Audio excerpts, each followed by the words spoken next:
Hello, everybody, and welcome back to another episode.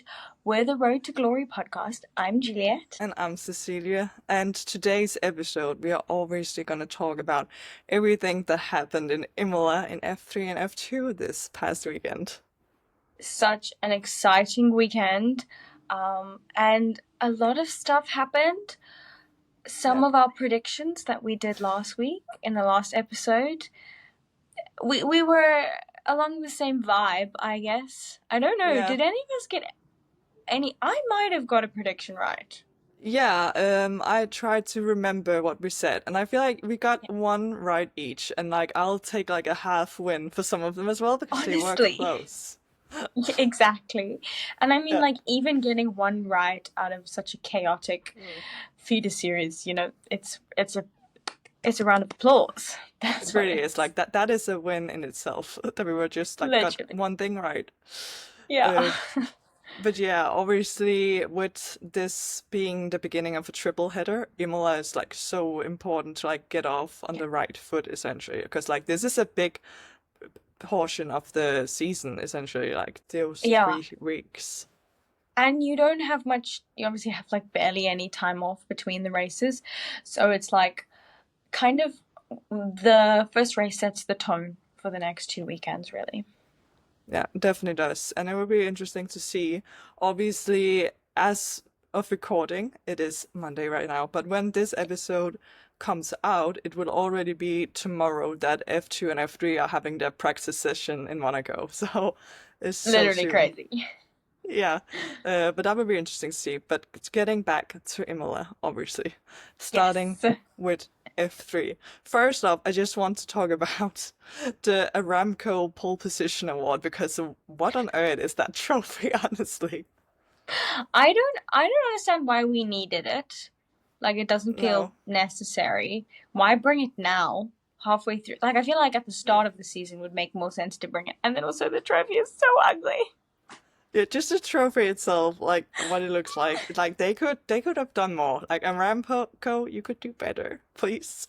Yeah. But no, I actually do like the idea of it because the pole sitter does deserve a round of applause essentially.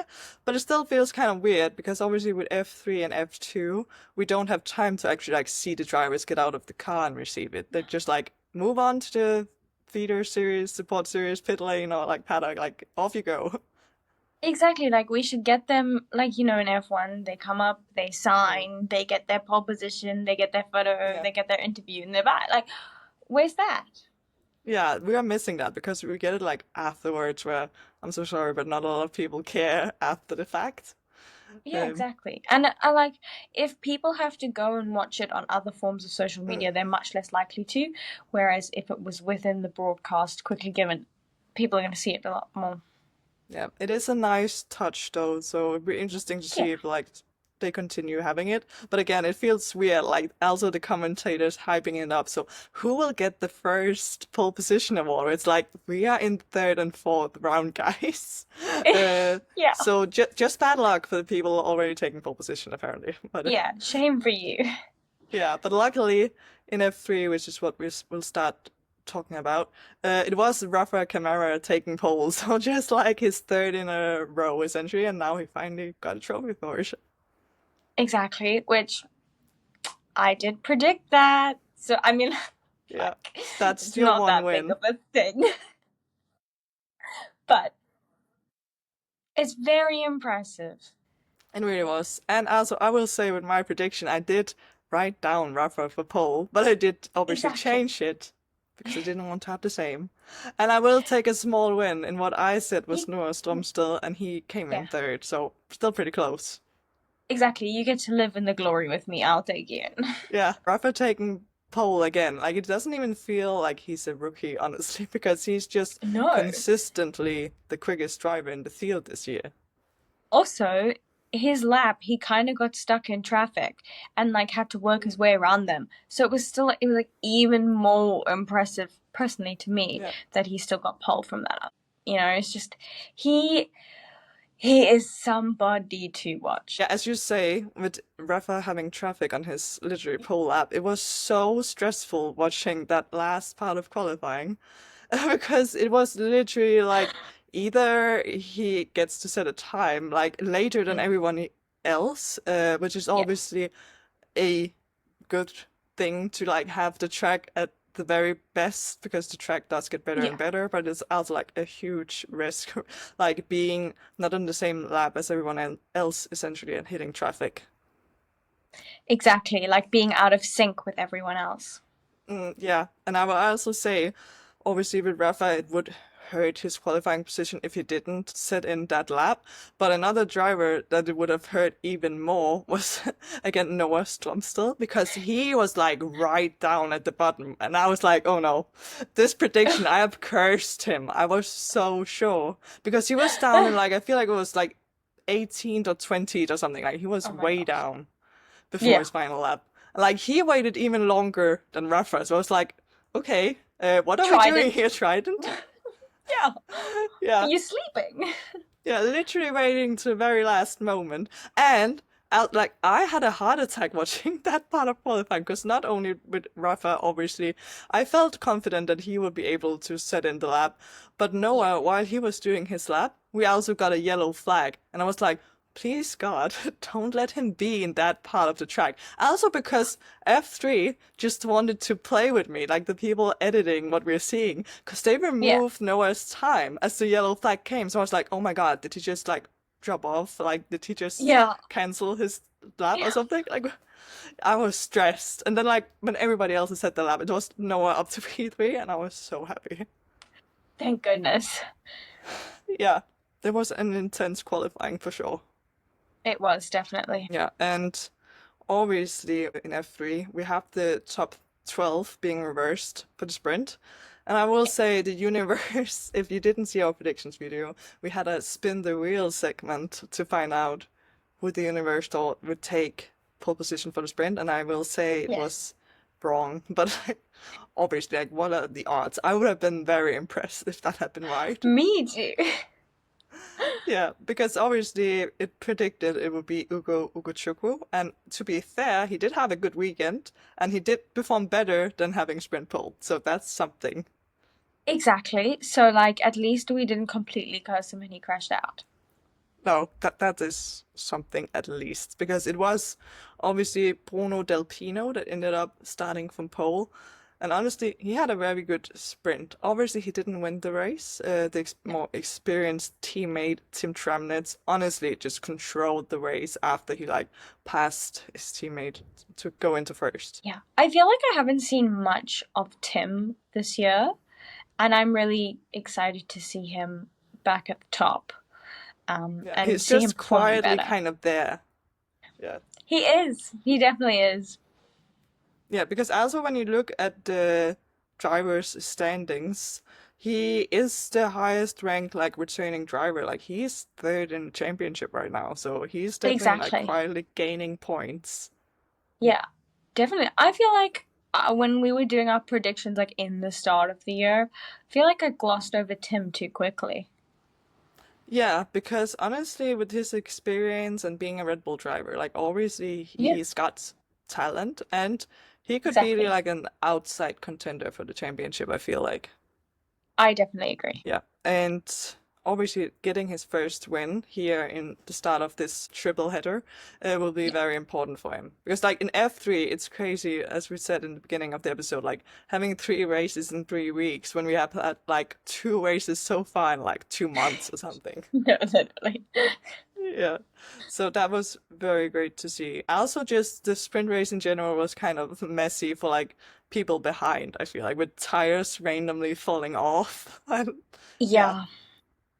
I'm gonna say in my like predictions that I had in my mind, I was thinking like, ooh, if I'm gonna predict someone that's gonna just surprise me, I was like, ooh, you know what? I think that Matthias is gonna do really well this race, Matthias Sagazeta. I cursed Yeah. him. I didn't even You usher cursed him. anything out of my lips. It was just in my brain, and I somehow Yeah. cursed him. Yeah, that's not great. Honestly, that's the power we unfortunately hold Yeah. of cursing drivers. We have to reverse it No, somehow literally, soon. because I was like, this is Dam's time to Mm. finally, really get in the top 10, score some points, and then Matthias gets stuck in the gravel. It's like, okay. Yeah, and it was very confusing when it happened because I don't feel like we got an actual good angle of what happened. But apparently it was an incident between him and Callum Boyson, and I do believe that Callum did get a penalty for causing a collision. So it was very unfortunate for Matthias Exeter for sure. Very unlucky. Yeah, but honestly, it was very much just like a typical F3 sprint race where we have like a safety car. I believe was it Boya's car that failed, basically just like this Yeah, car I think coming so. off and stuff. Yeah, causing the safety car and then green flag and then they are back to safety car again. So like It very was good pretty of like yeah, but it was good at Tremnitz that he like was able to keep the lead because it is very difficult being the lead driver, being the only one without DIS, having the driver behind. Like you really have to like pull a gap to not be under constant attack. Exactly, and it's very impressive for MP to have a 1-2 in the sprint. Yeah, it really was. It was also like just with the starting grid, that's something I had to mention. It was so satisfying before anybody moved positions during the race, but like they were so satisfyingly set with like teammates 2 and 2 together. I don't know if you noticed I that. love when that happens, even in F1. It's like, Yeah, but then again, it must be so annoying being like the third driver that wasn't there when you can see your teammates all together up in the top. it's like, oh, am I the problem? Yeah, exactly. Like I feel so bad because I obviously cursed Charlie Wirtz, the Trident driver, in the beginning of the season. So he was like absolutely nowhere this weekend with like both his teammates, both his rookie teammates, by the way, Really, right really up at the well. top. Yeah, Yeah, that was so unfortunate for him. I do very hope that unfortunate. the curse will be lifted at some point. It must be, Yeah. please. But yeah, I guess we can move on into the feature race then. Yes. The feature race was interesting. I really thought we'd get a 1-2. We get Rafa to win, like qualify and win, those two together. But we actually did not have him winning, and we had Santiago Ramos winning the feature race, which I'd love to see a Mexican on the top step. I'm pretty sure he's Mexican. Yeah, he is. And I feel like it was unexpected, but maybe that's just because I don't know a lot about Santiago Ramos. No, maybe it's a me problem. Well, I guess it depends on how much people know about Ramos, but because I also didn't know, but I feel like the commentators mentioned him during the race. Obviously, he won the race. Yeah. But my point is that I got confused about who he actually is because he changed teams. I do believe he was part of the Trident team last year, so he actually like was so close to winning the race last year because Trident were so dominant here as well last year. But then he DNF'd, so this was like his redemption that he won this year. That makes a lot of sense now. Yeah, but now for VAR. Like, I did, obviously, I like all the drivers pretty much, and I am happy that Ramos won, but also, like, he wasn't who I hope would win, because we'll get to, like, who I obviously hope would win. But just talking about the race, obviously, Camara had a great start, like, was able to really control the race for the most part. But that's also kind of the issue I guess he had, was that I feel like Ramos behind him was just like playing games with him the entire time, just making him kill his tires, and that's what, lost his win essentially. Yeah, exactly. I agree. It was a battle between those two, and Santiago came out on top. Rafa did say that he was trying so hard to get away from Ramos so he didn't have DRS, that he overcooked his tires essentially. And Ramos, just like the commentators mentioned, that while he was like attacking Rafa for like a lot of laps, he closed his DRS actually earlier than he had to. So it was very much just a game of, I don't want to get past you now, I just want you to kill your tires so I can get past you and then you can't pass me back because it will be so late in the race. Yeah, your tires are dead. That is so, like, very calculated. Smart. Honestly, use everything that you can to get past. Yeah, and so fair play, honestly. Honestly. was very tactically well done. And also like he's obviously the experienced driver, but Rafa, even though Yeah. we tend to forget, is still a rookie. Yeah, exactly. He is in his second year now, Santiago. So I guess those type of things come with experience and with years in the sport. Yeah. And talking about our predictions from before the weekend, I already predicted Noah Stromstad would win. And oh my God, I'm taking this as like a win for my Oh, prediction because yeah. he was under 3 tenths back from Ramos when they got the checkered flag. Like, had we just one more lap, I'm so confident Noah would have won the race. Honestly, he needed a lap, if so. He just needed a Yeah, tiny bit more track. He was so yeah, close behind him. really It's very was. unfortunate that it comes down to like the final lap. And I Yeah, was cheering on Noah because, yeah, you obviously want the Noah's a rookie, right? yeah, he is. You want the rookie to win. Yeah. So, but I mean, that's how FIA series goes. It tends to be like you just run out of laps. Exactly, and that's okay too. But obviously, if he didn't have like a bad start, because he did start third, but then he dropped back to fifth. So like, also he can in a way blame himself for like giving himself extra work to do Work essentially to by do. having to pass back those two drivers. But like honestly, him being a rookie and still having to like overtake the drivers that got past him in the start, which was Louis Sharp and Tuka Taponen. Still Yeah. not sure if I'm saying that right, but you know who I mean. Having I to mean, honestly, overtake them. don't blame yourself though, because No, the commentators say names differently to each other, and then I'm like, they who do do. I go off of? So, Yeah, we however just we're say saying something it, now, and yeah, that's it. it's fine. And Yeah, but Tuka can come here and correct us if he would like to. yeah, I'm open to please it. come and say how you say it in Finnish. So Yeah, please. yeah, please do that. But yeah, having to do that, obviously Noah um, is still a rookie, just like Yeah. Rafa is, but like managing to not kill his tires during that process and actually like being able to close the gap to Ramos was insane because he didn't have that many laps left and there was still like No. a pretty big margin up to him, but like being able to close it and like just one more lap, it was so close.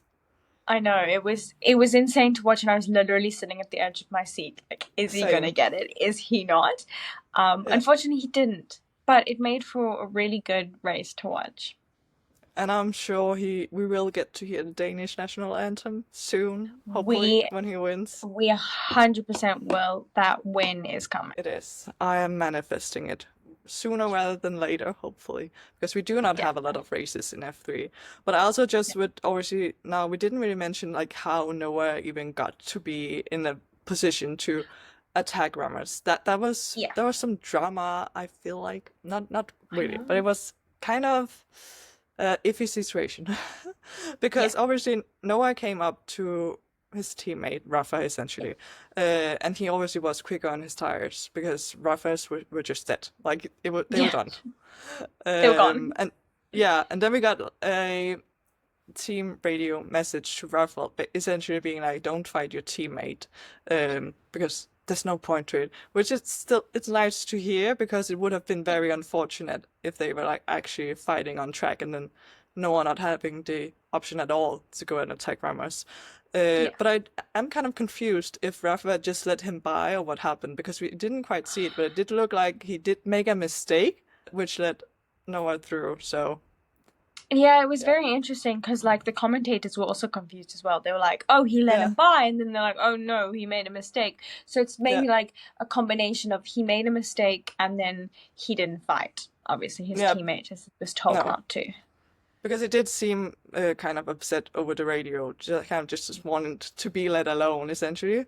Yeah. Which obviously we don't know what's going through his head at that point, but he did drop off massively after Noah passed him. Like, did he end like 6 seconds behind or something? I don't understand why that time went. Insane. Like his tires, I'm surprised he even finished the race if his tires were that bad. Yeah, on like finished on the podium as well. Like, I that's know. insane. That just Yeah. shows that the drivers behind, at least, also didn't have anything left in their tires. Yeah, exactly. No one could catch him Yeah. anyway, so it was fun. No. But it did make for a kind of interesting podium because we also got like team radio from Noah right after the race. Like that's the most emotion I've heard from him, being like so upset that he didn't like get that win because yeah, It's coming. Don't worry. it It's is coming. coming. Yeah, and it's good to be upset, like not just be happy about second place, because No. obviously they're all there to win.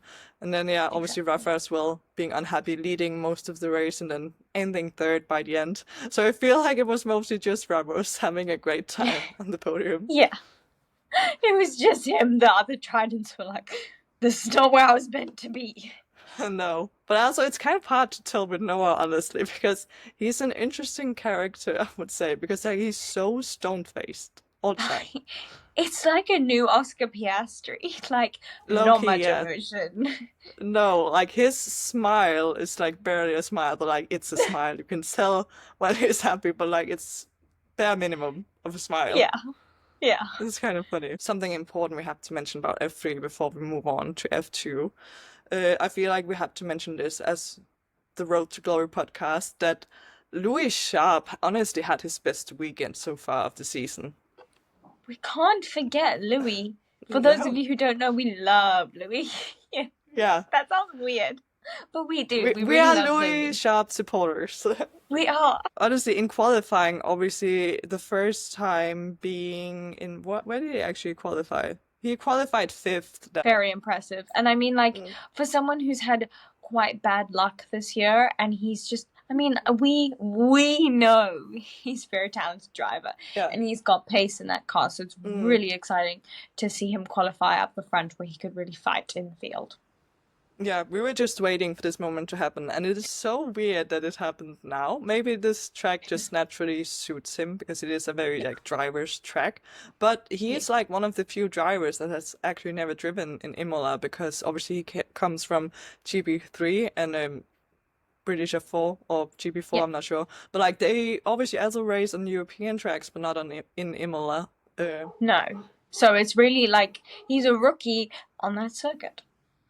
Yeah, so that was honestly really great. He also did have a really great sprint race. I actually also in the feature race, there's a moment where I thought, could this be the day we get the first Louis Sharp podium? But then he just like dropped like a stone. Like he was just gone. He left the chat. Or at least his tires did. Because like either there was something wrong with the car or the tires were just gone because he just disappeared all the way out of like top 10. Yeah, the annoying thing about feeder series is they give us zero information. Like we have to dig to find majority of the information, so it's like really hard for us to know exactly what went wrong. Yeah, so we are not sure, honestly. But at least it's some good points on the board, essentially. Because obviously, with the season being so short and like the field being so tight, a lot can change for just a couple of race weekends. Also, like looking at the driver standings, obviously nothing has changed right at the top. Camara still has a comfortable lead, but Noah Stromstad moved up to P2 in the championship, which I'm so excited about. Very, very exciting. Yeah, and I know his goal is essentially just to take points out of Rafa every weekend that he gets the opportunity. So it'll be an interesting fight between those two if they like continue being up around the top. No, literally, and teammates as well, which doesn't mean as much in the feeder series as it does in Formula One, but it is very interesting. Trident seem to be really on top. Trident are doing so great, honestly. Also, just if you look at the team standings, they are dominating right now. I feel like everything's come from those two, not Charlie. Yeah, look, true. Charlie has scored some points, but it is not that many. It just wasn't his weekend this weekend, necessarily. No, it wasn't. Maybe he will be better in Monaco, we don't know. Or in Barcelona. next week too. There are still 2 weekends for him to prove himself again. Yeah, because also like things can move so quickly when so many drivers are having off weekends and then good weekends. Because just looking at Santiago Ramos, obviously winning the feature race, gaining those 25 points, like he has gained 9 positions in the championship, now being up to 5th. Literally insane that if you can get a race win like that, you can go from down at the bottom to way at the top. Yeah, because it is ridiculously close in like the bottom part of the like actually from like top 4 now to top 10. Like there's not a lot of points separating them at all. And also like obviously with the 2 leading drivers in the championship both being rookies is like impressive as well. Very, very impressive. But I guess we can move on to F2 now, maybe? You move on to F2, which had like a insane qualifying. It really did. Like honestly, what even was that qualifying? Honestly, when I saw that red flag at that end of the session, well, not even near the end, there was still time, but yeah. And it was that pink Alpine. I was sat at the edge of my chair because I was like, if that's Mini at his home race, I'm going to I thought that for a second too. Like I was like, so that's not the Mini. Difference between them. Yeah. Like you can never tell the difference. No. Luckily it was not. It was Miney. I mean, unfortunately for Miney, it wasn't. Yeah. But we had that red flag come out. And then the unfortunate thing about feeder series is that they obviously prioritize F1 and their track times. So because if they had allowed the clock to continue ticking down after that, it would have gotten too close to FP2, I think it was. So they ended the session a little bit early when a lot of drivers hadn't actually done their final flying laps. No, it was very unfortunate because also F3, we actually forgot to mention that, but that was also like a red flag in their qualifying. So that had delayed the general timeline slightly. So F2 got on a bit later. It wasn't even by much. It was only like a couple of minutes. And I was like, when I was watching it, I was talking to like a friend that came over. I was so sure like the red flag will be like it will not just end. So I was just like during the red flag, like not focusing, and then it was all of a sudden like, okay, so it's like just done. What has just happened? I know. I was like, but literally more than half of them, like no one said a final lap time. What are we doing here? No. It was so upsetting, especially obviously for those drivers, because every qualifying session means so much. And knowing that if the session had been restarted, they literally had like 5 minutes or more to put in the final laps. It would have been plenty of time for everyone to put in a new lap. Exactly. Whoever was in high tech and decided to send Dino out at that time to do that flying lap because he crossed the line, like it was quite close. They need a raise. because that was perfectly so well timed. It really was. But also, obviously, since the session just stopped there and it was only a couple of drivers that got to put in their laps, it was so out of nowhere that Dino took pole. Like, I'm happy for him, but where did that come from? I did not expect it. No, and it was also like so close. Like, literally, top 3 was covered by 0.006 seconds. And I mean, you can't even visualize that. It's so small. No, like 6,000. Like, you can't even blink in that time. No, you can't. It's insane. Yeah, and obviously, Dino isn't even the most surprising driver here. Like, Sebastian Montoya in 2nd place. Where did that come from? Honestly, it was just like, what? Because I really didn't see that because Sebastian's had some really bad luck this year. And he's kind of been nowhere, mid of the pack. And then he sets this insane lap at a great time. And that's up being P2. Yeah, he was really on it. Also, like, his first lap was pretty decent as well. And then, like, obviously getting to do this final lap right before the red flag was incredibly impressive. And also like cheating Victor Martins for his 2nd place because Victor for some reason just loves to qualify P2 this year and he was so close. Like that's nothing between Sebas and Victor. Yes, I mean they are very unlucky later on when we talk about the feature race. Oh God, don't even, don't even. We are not ready to talk about that yet. Absolute heartbreak in the feature race for No, both of literally. them. No, oh God. But yeah, obviously now that we are on the topic of Sebes, we have to talk about something very tragic. And I feel like we need a moment of silence for the Premier livery. She will be I miss missed. her. Same. Like we was like at least was so confident that they would bring back the livery of the OG Premier livery when we were in Italy because Mumbai's Falcons or whatever you're called. We don't hate you, but can you please get off the Premier car now? No, you were so confident. And Yeah, I I like was. that confidence also rubbed off on me because I was thinking, surely there's no way they don't bring OG Prema back for her home race. And they We're didn't. Like never now getting they her will back. We never are never bring her back. getting. We are not getting her back this season. Like that's just if she's not even in Italy, she won't be back. No. We're not even going to see her at Silverstone. No, we will literally only see her on the on one F3 car. So like, no, Leon, we will be at your car praising your delivery. No, literally, I'm not. Like, that's my favorite car. I'm going to stay there. Yeah, exactly. We'll appreciate her very much. I hope we'll get a close look at her because Hoping. yeah, fingers crossed. But just with the Mumbai Falcons livery, I was so sure it wouldn't be there because in Australia for the first round we did have the normal Premier livery, and then we go to the Middle East, and then it's like Mumbai Falcons, and then I thought like, oh, Exactly. maybe So it's it just for made those. sense. Yeah, Yeah, for because like those races. that's the F4 UAE or whatever championship they are in, their livery. So it made sense. But apparently not. She's here to Nope. stay. She is. And And we're I not feel like happy that with had to be mentioned because that is it. basically Very our much so. brand at this point. Yeah. It is. It's something that we talk about a lot. And we will continue to report on this and put up missing posters if she does not come back. That is a threat. Yeah. That would be us at Silverstone, putting up posters. Missing. Like, yeah, have you seen her? Last seen in Australia this year. Reward 10,000 hugs. I don't know.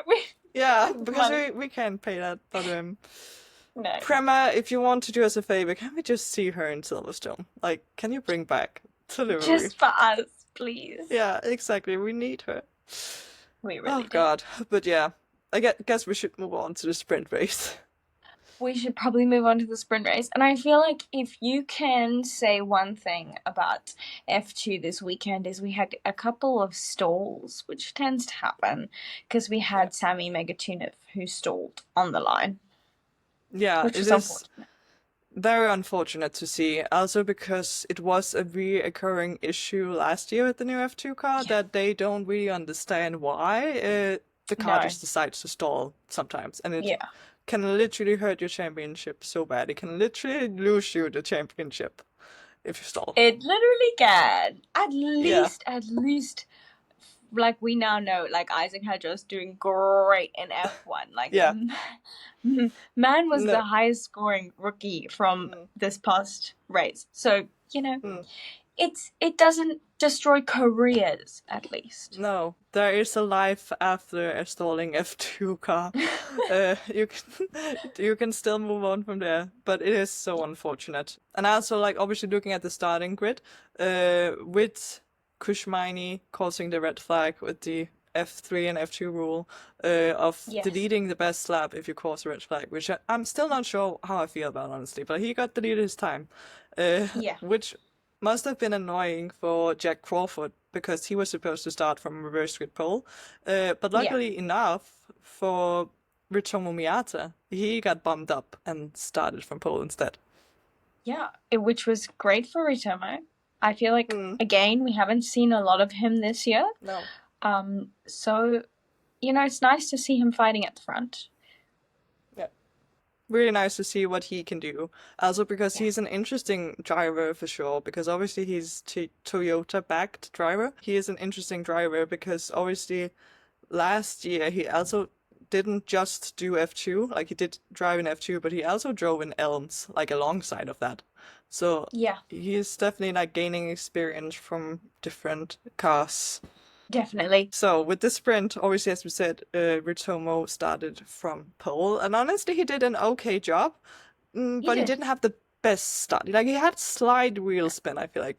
Obviously, Yeah. just with Imola in general, it's actually not that good a position to start in pole because it's not a No. natural racing line. So Jack next to Yes. him, maybe it was a good thing that he got demoted Yeah. to P2. Exactly. Like you may not have got pole, but you got the better side of the track. So Yeah, so who's winning here? Because Jack won the race. So exactly. So I think Jack did. honestly, And you know who else had a very good race? Was Arvid Lindblad. That man was flying. yeah, that I was so impressed by him. Obviously going from P5 to P2, and honestly, he had a great pace. And very much talking about having momentum going for you. Arvid is one of the drivers that are definitely like moving upwards and like keep putting in better performances every race weekend, pretty much. Definitely. I mean, he is my prediction for Rookie of the Year in my mind. So Yeah. we will have to wait and see, but he's doing incredibly well.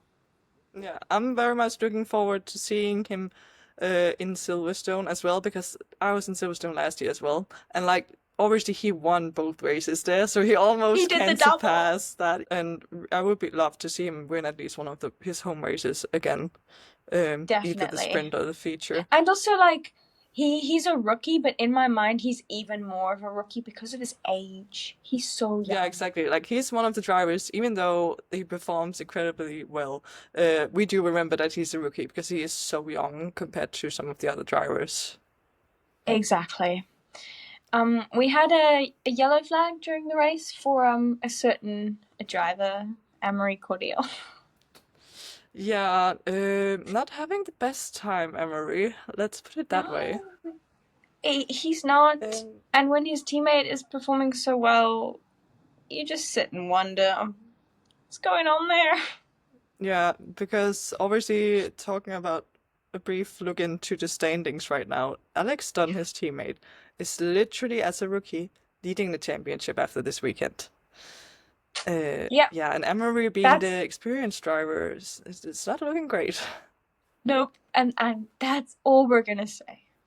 That's all we're gonna say. But I will just put it in a little sprinkle of I would like to see if we will get any driver change in Rodin, because obviously that's not unlikely in F2, and we could No. have a certain other driver maybe in the seat Yeah. at some point. Yes, it'll be interesting to see if they keep Amory. Yeah, because also Emery, even though I'm sure that he got something since Yeah. he's here, like you're not in F2 for no reason at all. No, no. He has had some time to show what he can do, and also like he wasn't even meant to race this season. So like, what has the man No. got to lose at this point? Exactly. And he's in a good car. So Mm. Yeah, it'll be interesting to see what happens with that. Actually, another thing I wanted to mention about incidents is that on lap one, Mini and Marty had a moment. Gabriele Mini and Pepe Marty, yes. which luckily didn't end too bad. They No. both were able to continue, but Yeah. I was very stressed when I saw Mini out into the gravel. Yeah, Yeah. it was. And the stewards afterwards decided it was Pepe Marty's fault. So Mm. he did land up getting a grid drop at the end of 5 seconds, I think it was, but he Yeah, was five already out of the seconds. points anyways. Yeah. So it didn't really affect him too much. It was not Pepe's weekend, I will say Mm. that. No, it would be a shame Especially to because say. he was really high. He was really high in the championship standings before the Mm. weekend. I mean, it didn't Yeah. drop him too much, No. but it was not the weekend that he would have wanted. And hoping that Monaco will go better and his home race in Spain will. Yeah, he has something to look forward to because I would obviously talk about the championship. Actually, it did shake up quite a bit with It how did. people performed this weekend. Especially, obviously, going into the weekend, Richard for sure was the championship leader and he qualified Yeah. horribly. Absolutely Yeah. horribly. And he retired in the sprint with technical issues, so it was like a really nice weekend. It really wasn't. Yeah, and the only other thing I would say about the sprint is that we had the return of the very liked radio message from drivers behind Joshua Dirksen. Like we've had this a lot of times last year. We had the Dirksen has a rocket ship line, this time from Dino being stuck behind him. Honestly, I think we should just rename Joshua Dirksen's car to the rocket ship, because Yeah. it's what everyone calls it. Yeah, and it is just like I feel like because all the drivers has like have agreed on there's something about Dirksen's car. Like every Yeah. time they get stuck behind him, we collectively say on the radio it's a rocket ship just to like try and get some attention on it maybe. Yeah, I agree. Something else that we didn't really mention is that Luke Browning finished third, which I think is Yeah. very impressive in the sprint. And we'll talk about it a bit more in the future, but he had a great weekend. He really did a great performance. Again, as we talked about earlier, it's very important this triple header to start off well. So it'll be interesting to see if he can carry on that momentum. Yeah, because he was my prediction for pole.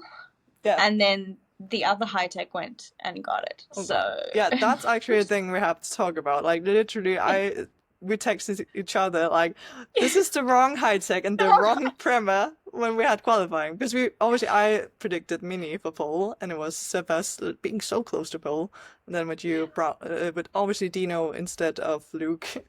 So yeah. We knew something with the vibes of the teams. We did. But we didn't We know were that. close, but not close enough. Yeah, but I guess we can move on to the feature race. The feature race, aka stalling on the grid. Yeah, absolute horror show, actually. And in like two separate parts of the beginning as well, because obviously the first heartbreak was Sebas stalling before even like the formation lap. Like already there, you just know you're done. You see, it's because OG Premise not back. It's the wrong livery. Yeah, the curse is on that livery. I'm so sorry. But maybe you should think about changing it, Perma. That's all we're saying. You did. Yeah, at least for Montoya, it is safer to stall on the formation lap. It's not as risky with not having drivers on, literally starting right behind you when you stall. So that's something. He did get pushed back into the pit lane to start from there. And honestly, he had an amazing recovery. So, like, what could have happened if he had actually started second? Like, that's the hurtful thing literally, to think about. we would have got a Sebas win. I can feel it in my bones. But unfortunately, we did not get that. But it was a great recovery dive. It really was. Like, literally going from starting in the pit lane to recovering all the way up to 8th is very impressive. Very, very impressive. And we also had Victor Martin stalling, but that was actually like on the grid for the race. At the start of the race. Yeah. Yeah. I don't know what's up with Victor, but he just can't have good race starts, apparently. Like, the universe is just against him. Completely. Yeah, so that was not great for him, because obviously with Sebas, he's on his first rookie season in F2, so like not the end of the world that he has a rookie season so far. But with Victor, he's literally in his third year. The same team, he has committed to ART all the years, but things are just not seeming to like click for him ever since his rookie year. Like he was performing so well back then. He really was. And I mean, he was rookie of the year in his rookie year. Yeah. Fighting with Ollie Behrman. And I mean, like, Ollie's now in F1 and Victor, I think this is his year. You know, if he can do something, it's now. I say that and we still have Richard Bashir, but you know what I mean. Yeah, well, yeah, that's the ultimate like staying in Well, F2. yeah, because I was reading something about Pepe Marti, and he said this will be his final year in F2. He will not be doing a third season, so it's kind of all or nothing for him. So I guess some people go into it with like, I will be able to do this many seasons, or I'll just do as many as I can until I can win.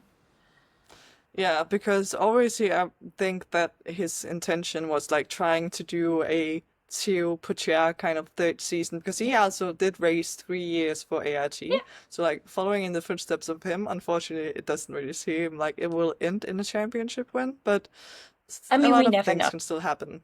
Yeah, Yeah, it's not like he's completely gone. Like he is in the top 8 in the driver standings right now. He is well, actually, it's not that bad how far behind he is.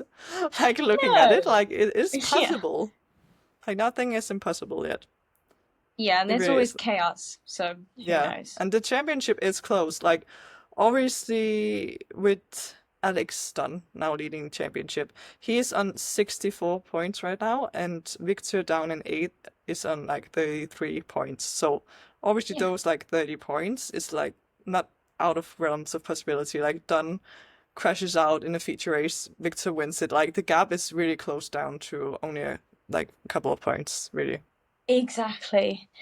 And I mean, Alex had a very good race. Yeah, it was incredible from him.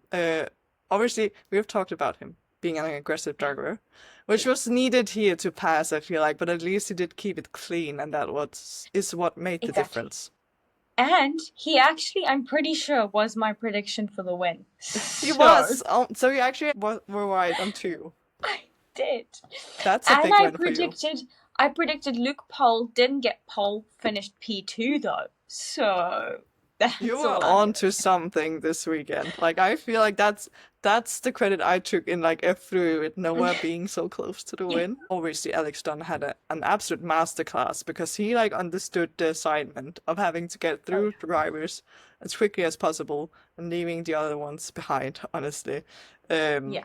Another driver that wasn't like as calm in the car felt like maybe could use some work on his mental state in the car was Dino because obviously he started from pole. He did keep the lead in the beginning, which also Yeah. obviously helped that Sebas was gone, so he was alone on the front row. But he Yes, sounded exactly. so stressed out about Victor being right in front of him because he was about to be taken by a lap already, obviously with him stalling. But he Yeah. kept was over the radio like a couple of times. Get him out of my way.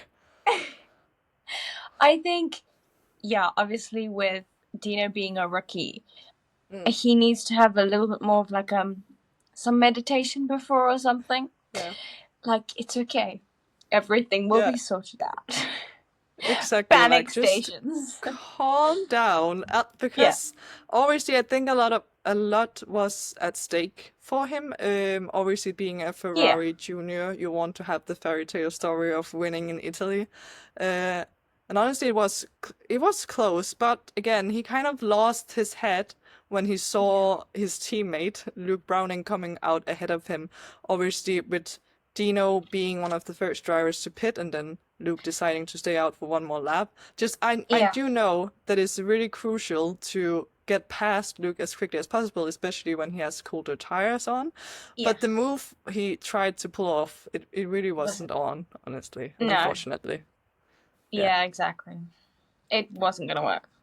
No, it was kind of a panic decision, which honestly did take him out of contention for the win, unfortunately. Yeah. Because At obviously he lost least, out to Alex that way. yeah. At least he still landed up on the podium and was Yeah, P3. So, exactly. not all hope was lost for Dino. No, the small Um, wins. exactly. We had a safety car during the race for Rafael Villagomez. I'm like not entirely sure what happened there. He No, lost it and his tire came off at some point, yeah, there which was some. happens a lot in the feeder Yeah, series. and why is it in Imola specifically? Because we also had some issues with that last year. But yeah, it was so weird because we obviously saw him going through the gravel, and the commentators Yeah, were talking like, could that dislodge the wheel? But we literally saw like the whole wheel nut like being I know. separate on the track. So like apparently that fell off. Very Very unfortunate. strange. And it was also like a very unfortunate time for the safety car to be at, because obviously the drivers who started on the super soft tire had already pitted, so that's fine.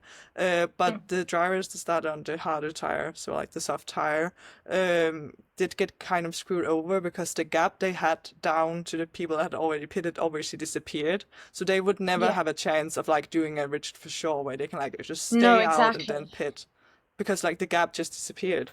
Their strategy was completely screwed from that. Yeah, and they also like didn't have the usual option you can have if it's a well-timed safety car where you can like pit and get a free stop, because then they would always have to change on to the super soft and they would not last that long. Like No. I don't understand. Gabriele Mini actually did pit for the super soft during that safety car, and like obviously he had Yeah. to pit again. Like then it gets a two stop, and that just isn't a thing in F2. Exactly. Yeah. So that was very unfortunate, honestly. Also, just talking about pit stops, also my prediction for the win did seem to Yes. be on at the first lap, because that was Leonardo Fornaroli. Like he was pretty close to challenging for the lead at least. Yeah. But then obviously comes the pit stop round, and he did have to like stay in his pit box to not have an unsafe release. So he did lose out to, I believe, Very two unfortunate. drivers. Yeah. Yeah. And then on his home race, it's just not what you want to see. No, definitely not. It must have been devastating for him because, Yeah. it's not even like anything he can do. It wasn't because No, and he not the made a team mistake or either. something. No. Exactly. It was just like a tough situation. Yeah, so that was very unfortunate. He lost out on that. Obviously, he ended up fifth, so it wasn't a disaster. Obviously, it's a bit Yeah. of a more disaster for Gabriele Mini, also it being his home track, and it was a very tough one for him. Yes. I feel like I cursed him. Yeah, but talking about Mini and him not having a good race here, I will, however, end off by saying that next time it is Monaco, and he has literally won both of his F3 seasons. He won the feature race in Monaco, took pole position both times as well. So like I'm So feeling it's a something track. in the air. Yeah.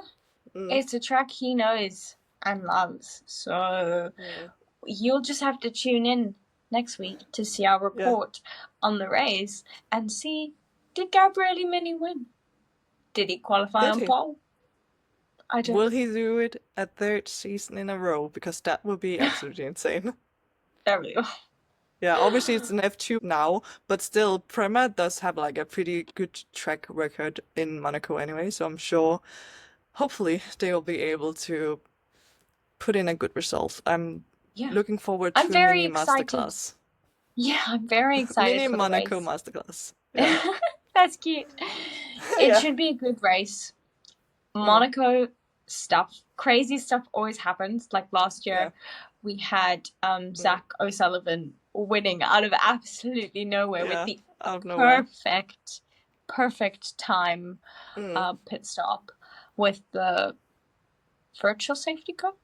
Yeah, with the virtual safety car, that's just what makes it even more crazy, because obviously you're not allowed to pit during virtual safety car, but he just made it in as it went to virtual safety car. No, literally perfectly timed. So I'm very interested to see if we have any more moments like that.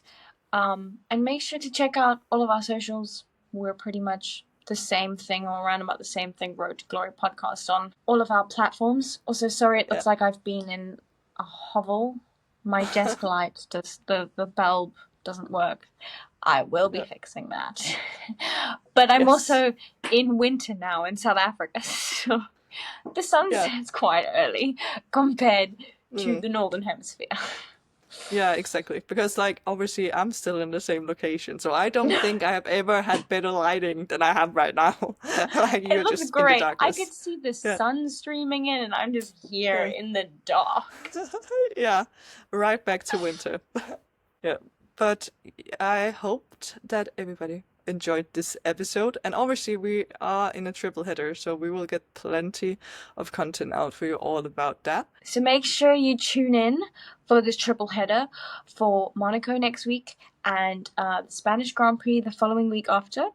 And yeah, come back and see if we have any more wild predictions to make. I hope you enjoyed this one. Bye. Bye.